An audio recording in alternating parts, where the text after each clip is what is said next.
5 राज्यों के opinion poll का दिन है आज। आप अब तक पंजाब का मूड देख चुके हैं, जहां आम आदमी पार्टी सत्ता के बेहद करीब नजर आ रही है।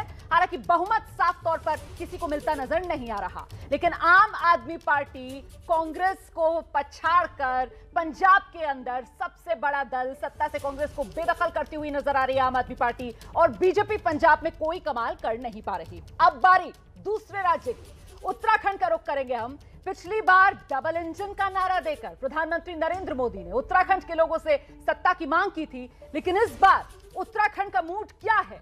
तीन मुख्यमंत्री देख चुका है प्रदेश पिछले 5 साल में।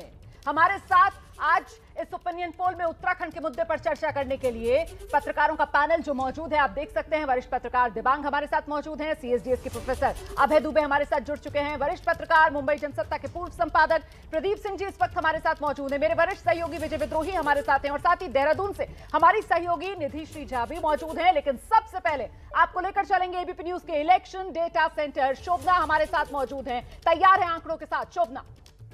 बिल्कुल रोमाना, जिस तरीके से पहाड़ों पर बर्फबारी चल रही है और जिस तरीके से पारा वहां पर शून्य को छू रहा है, लेकिन चुनावों के चलते हुए जिस तरीके से उत्तराखंड में सियासी गर्मी बढ़ी हुई है, चुनाव के ऐलान से पहले प्रधानमंत्री नरेंद्र मोदी ने ताबड़तोड़ दौरे किए, योजनाओं का उद्घाटन शिलान्यास किया, लेकिन उसी उत्तराखंड की धर्म संसद में विवादित बयान भी दिए गए। ऐसे में क्या है उत्तराखंड का मूड? सीधे सर्वे के आंकड़े जान लेते हैं। और पहला आंकड़ा किसे वोट दे रहा है, तो ये ओली की केबल कार में मैं सवार हो चुकी हूं, दरवाजे बंद होने वाले हैं और ये केबल कार अब सीधे रुख करेगी आंकड़ों का, जिसका आपको इंतजार है।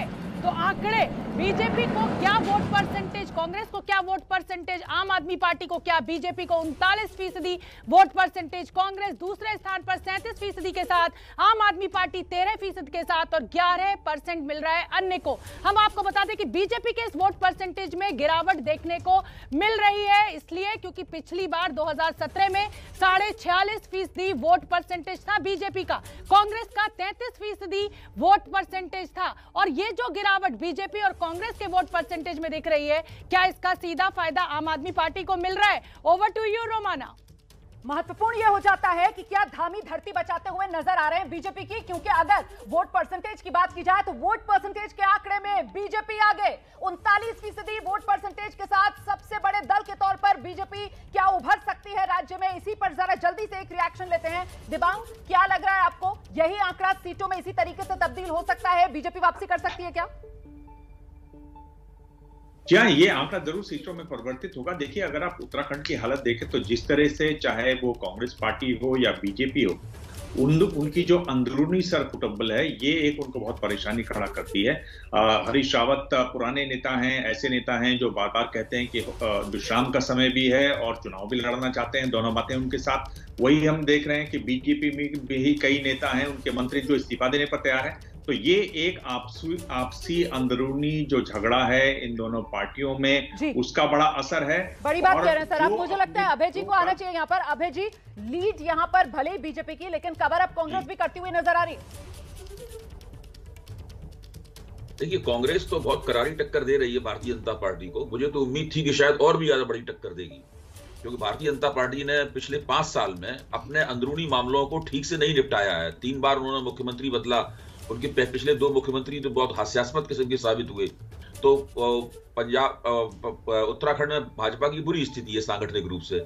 ऐसे मौके पर अगर कांग्रेस ठीक से चुनाव लड़ती और शुरू से ही हरीश रावत को प्रमुखता दी जाती और वो नंबर 1 के खिलाड़ी के तौर पे सामने आते, जिस वक्त उन्हें उत्तराखंड में प्रचार करना चाहिए था, उस वक्त पंजाब में वो भारतीय जनता पार्टी की, वो कांग्रेस की समस्याएं हल कर रहे थे। इससे आप अंदाजा लगा सकते हैं कि कांग्रेस ने किस तरीके से पूरे मसले से कांग्रेस बड़ी बात सर आप कह रहे हैं। मुझे लगता है विजय जी का एक रिएक्शन लेते हैं जल्दी से। विजय जी, आम आदमी पार्टी 13% वोट शेयर, ये वोट शेयर वोट कटवा की भूमिका में ले आएगा आम आदमी पार्टी को? देखिए, 13 को ना बड़ा अनलक्की अंक कहा जाता है आमतौर पर। तो कांग्रेस के लिए 13 का जो अंक है, जो आम आदमी पार्टी को मिलता दिख रहा है, वो अनलक्की साबित हो रहा है। हम तो डूबेंगे सनम, लेकिन तुम्हें भी ले डूबेंगे। मुझे लगता है कि ये कहावत चरितार्थ हो रही है, क्योंकि बीजेपी का वोट परसेंटेज 46 से कम होकर 39 और 2019 के लोकसभा चुनाव के मद्देनजर देखा जाए तो 60% वोट मिला था, 60 से घटकर 39% पर आ रहा है। लेकिन अब ये सीटें कितनी बदलती हैं ये देखना दिलचस्प रहेगा। लेकिन मुझे लगता है कि आम आदमी पार्टी कांग्रेस की जीत की राह में एक बड़ा रोड़ा साबित हो रही है। बिल्कुल, तो वोट परसेंटेज के हिसाब से अगर देखा जाए तो मामला बहुत बराबरी का बीजेपी और कांग्रेस के बीच, लेकिन सीट के लिहाज से